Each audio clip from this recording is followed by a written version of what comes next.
to make them feel better about herself when they come home at night. That's what Shannon needs. You don't need no 26-year-old girl. You don't need no 36-year-old girl. This is your auntie talking to you. Take your old ass and get you an older thing up there that can love you old. You trying to hang out with these young boys and you can't do it, Shannon. You just can't do it. Has a new target in his sights. NFL legend Shannon Sharpe. A brand new lawsuit was just filed in Nevada claiming Sharpe was manipulative and eventually, a Jane Doe, with the latest claims allegedly happening as recently as January. We got our hands on the filing and we're going to break down everything. And the fact that an upstanding and righteous gentleman like yourself is in that position with the only thing trying to be righteous in our lane is just more machinations of the devil. You should have a much better backstory when you pick me as an opponent. You know what, man? I'm glad you at least addressed it. Because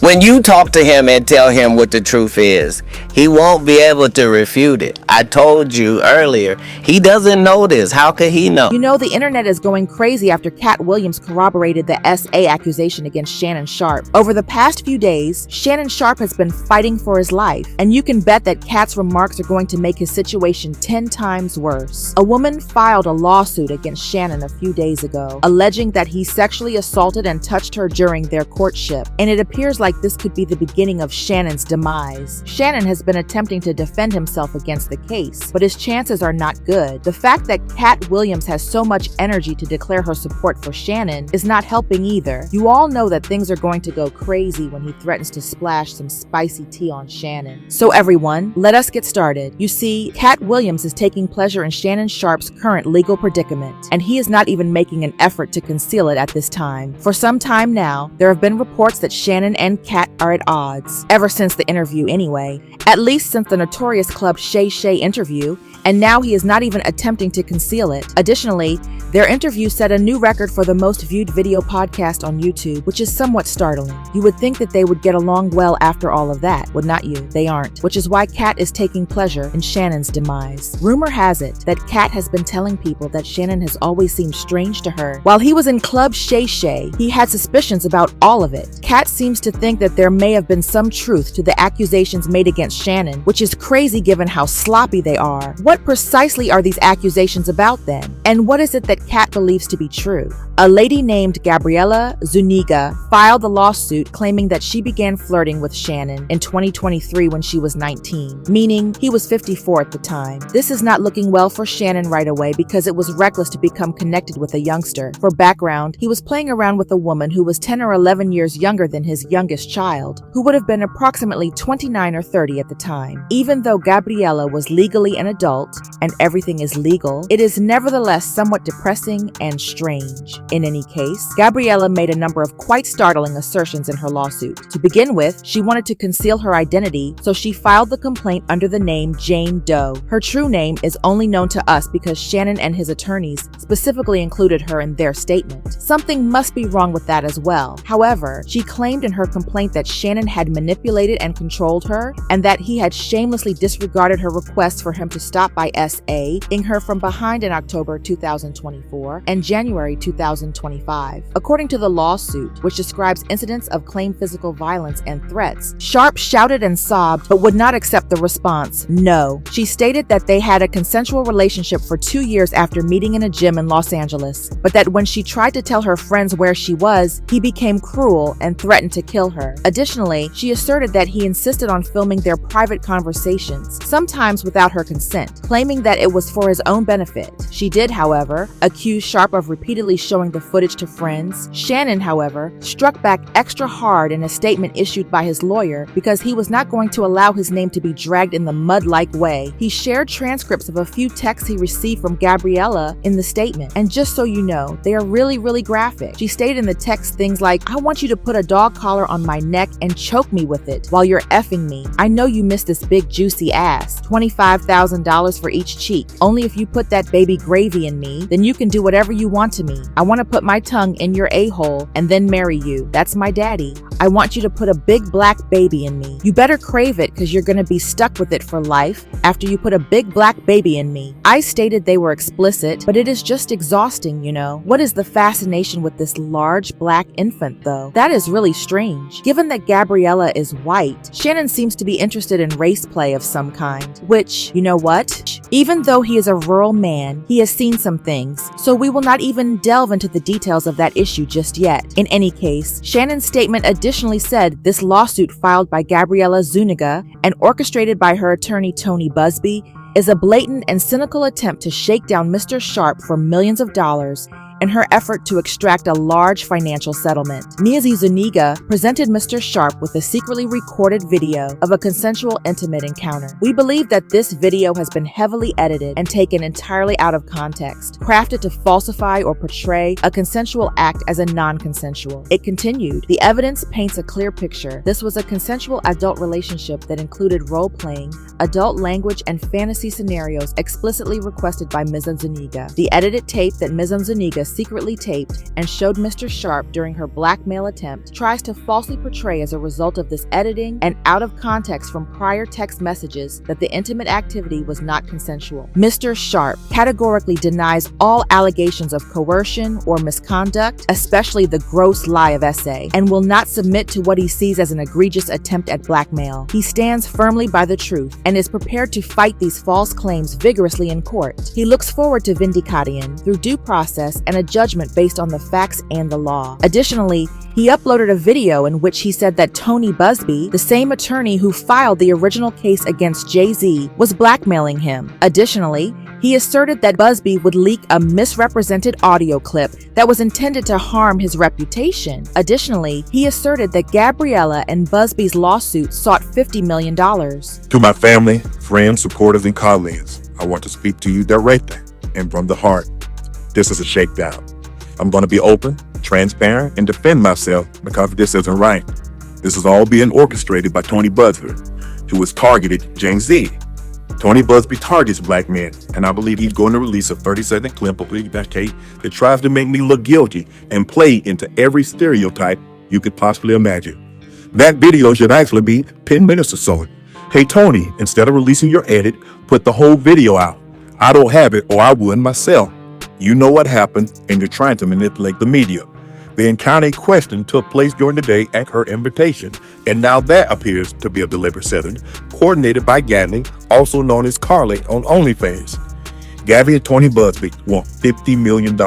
What they're getting is sued for defamation and trying to take me down. Tony Busby finally retaliated at this time, saying that Shanna had made Gabriella an offer of $10 million during mediation to drop the lawsuit. He pinned, back in early February, our office contacted Mr. Sharpe on behalf of Jane Doe and broached the subject of a meeting. Multiple conversations took place. Ultimately, a mediation occurred. Sharpe was represented by different lawyers in that mediation. That mediation process went on for more than 6 weeks, ultimately leading to Mr. Sharpe making an incredibly significant offer to settle. However, Doe refused the hefty sum offered by Sharpe and instead filed this case. In addition, he asserted that the messages that Shannon and his attorneys had made public were old correspondence from before the purported essay instances. He pinned every text that Mr. Sharpe's counsel released today, purportedly from Jane Doe, are dated prior to the alleged brutal assault set forth in Jane Doe's case. Those texts were obviously released in an effort to distract the public's attention from the allegation in Jane Doe's lawsuit. It won't work. However,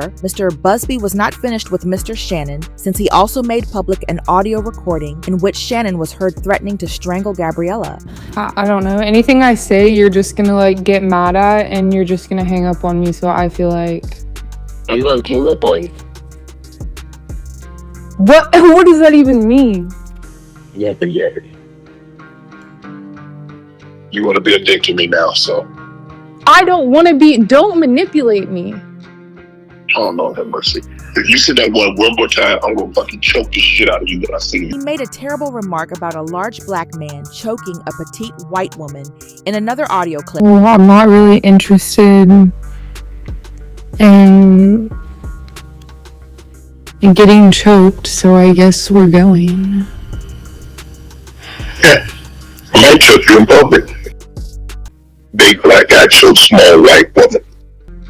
It's not a good look, Shannon. Not a good look that you do with the shit you did to me.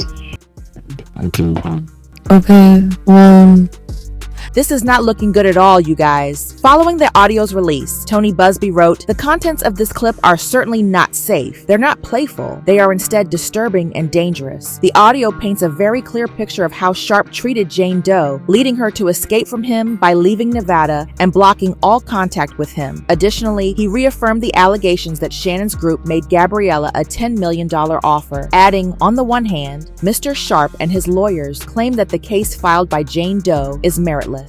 But on the other hand, they now have disclosed that Mr. Sharpe offered Jane Doe $10 million in writing not to file her lawsuit. That is a true statement. Jane Doe was in fact offered $10 million to settle, but rejected that offer, choosing instead to proceed with litigation. Sharpe's team is now trying to discredit and dox her. Sharpe and his team are now, as anticipated, also attacking me. We are not going to be deterred by these tactics." Mr. Shannon then accused Gabriella of being greedy, but his attorney was not going to overlook that. You see, Shannon is anticipated to clinch a media contract worth $100 million at any moment. Gabriella has cash signs in her eyes since his lawyer does not care. See, Shannon was sued just one day before it was made public that he will likely secure a contract worth more than $100 million for his club, Shay Shay podcast. His attorney stated that following the recent expiration of his contract with Colin Coe, the Volume Podcast Network, her knowledge that Mr. Sharpe's about to receive a very lucrative contract, she knew that, took advantage of it. And I described this as my opinion, that this is a classic definition of blackmail that gives the greatest leverage to blackmail. Additionally, he revealed that Gabriella was an OnlyFans creation, stating what she does on OnlyFans was for money and role-playing and virtual fantasy with men who pay her. It was the fact the plaintiff started to charge Mr. Sharpe money. This is who she is by the facts. I'm just describing that she's on OnlyFans and charges people money to do role-playing. Busby responded with another clap and remarked, "Mr. Sharpe's aggressive approach will instead have the opposite effect. Miss Doe is not afraid of the truth. She relies upon it. I look forward to presenting the evidence in this case through the judicial process, where the truth matters more than a sports icon's desperate public spin. Fans are divided on this, so it is a very, very, very, very hot mess. You know, on the one hand, Tony Busby's reputation in relation to SA litigation is not exactly stellar. Last year, he was the same attorney who sued Jay-Z for allegedly having an affair with a 13-year-old during a 2000 VMAs after party. After the lawsuit was ultimately dismissed, another Jane Doe accused Busby of lying to her. Jay-Z filed a countersuit against him for extortion and defamation, which was also quite unpleasant. As a result, supporters are beginning to question whether extortion is his side gig or something else when he filed a lawsuit against another prosperous black man. However, because Shannon is very weird deaky in the bedroom, some people think it is true. Fans are questioning whether there could have been some crossover between being freaky deaky and essaying, but do not get me wrong, there are differences. Fans disagree on this, but do you want to know who is taking pleasure in Shannon's demise? Williams, allegedly. Although this may come as a bit of a shock, there have been persistent allegations that Katt and Shannon have been cheating on each other. After the Club Shay Shay interview, everything began. The moment that podcast became viral, the mayhem began. Katt soon found herself in hot water with a number of black performers, particularly other comedians. To be honest, you could understand why. Katt looked really resentful during some of his interview, as if he had some old grudges he wanted to air. Additionally, Katt went into full confession mode when he appeared on Club Shay Shay, exposing other celebs without any filter. He was not avoiding anything at all. Without hesitation, he plunged headfirst into the drama. The entertainers who received the reaction were not handling it well, despite the fact that people were laughing all over the internet. Because, let us face it, no one wants their private issues brought up in public. However, Katt released that shot as if he had been holding on to all of that tea for years, waiting for the ideal opportunity, and it was presented on a silver platter by Shannon Sharpe. However, that interview's aftermath was chaotic, and they received a lot of criticism for that, particularly from Katt. One of the first comedians to make fun of Shannon and Katt was Dave Chappelle, who stated, "What part of the game is this? He ate the ninjas." He didn't say anything about any of those white boys. None of those white boys function like that. Katt is one of the best painters in the game. So why are you drawing ugly pictures of us? Stop. Hurt people, but I'm a hurt person that never hurt people. And he does it all the time. Additionally, he accused him of attempting to destroy his fellow black men's life. He added, "If I told my story, it would break your your heart. I lost everything and never ever told on anybody, and he is acting like the arbiter of truth. Katt, listen. I F with Katt hard, but D-Ray, tell me what part of the game F's up another ninja's paper? What part of the game is about telling on another ninja? At first, Katt was the target of all the criticism, and because of his appearance in that interview, people were labeling him a hater, accusing him of lying, saying he was the true issue, and calling him bitter. However, after Monique sat down with Club Shay Shay, the tide abruptly turned, and people began to make fun of Shannon Sharpe because they realized he was the one who consistently appeared in both awkward interviews and, in typical Club Shay Shay form, he deflected. By pretending that everything was about Katt, he essentially threw Katt under the bus. Shannon said that Katt was the one driving the movement and stirring things up, portraying himself as a man who was just following the crowd. He said that he was capitalizing on what Katt had already said. Shannon seems to have already been affected in some way by all of the criticism. In his perspective, he was simply asking questions and allowing his visitor to talk as part of his interviewing duties. He had not made Katt say anything or pressed him to spill any tea. Therefore, in his opinion, he should not have been the target of the animosity, and in that regard, I somewhat concur with him. However, a person familiar with the matter claims that Shannon has been expressing his frustration behind the scenes, feeling that his entire show has been thrown off balance by Katt's shocking interview. What was formerly thought upon as a legitimate forum for genuine discussions was now considered a circus act. Shannon blamed Katt directly for the turmoil, which he feared may make it more difficult to get well-known guests in the future. Shannon began to imply that Katt might not have been telling the truth at all, which only served to complicate matters more. He quickly disassociated himself from it, however, saying that Katt had told him that all he intended to say was accurate. Shannon said that everything expressed in that interview was completely Katt's idea, and that he had never coerced Katt's hand. There was tension between Katt and Shannon as a result of Katt's displeasure at being thrown under that bus in that manner. Even while no interview has been nearly as nasty as the one with Katt, Shannon's podcast did manage to survive the turmoil and has been doing well, that is, until recently. However, if there is one thing we know about Mr. Katt Williams, it is that he has a long memory, and it is safe to say that Katt is not exactly crying for him now that Shannon Sharpe is being accused of it. Katt is quite petty. However, I continue to believe that Katt is informing Sharpe that he must be told no. You must refuse him. However, I wanted to know your thoughts on this. Please leave your comments and opinions below.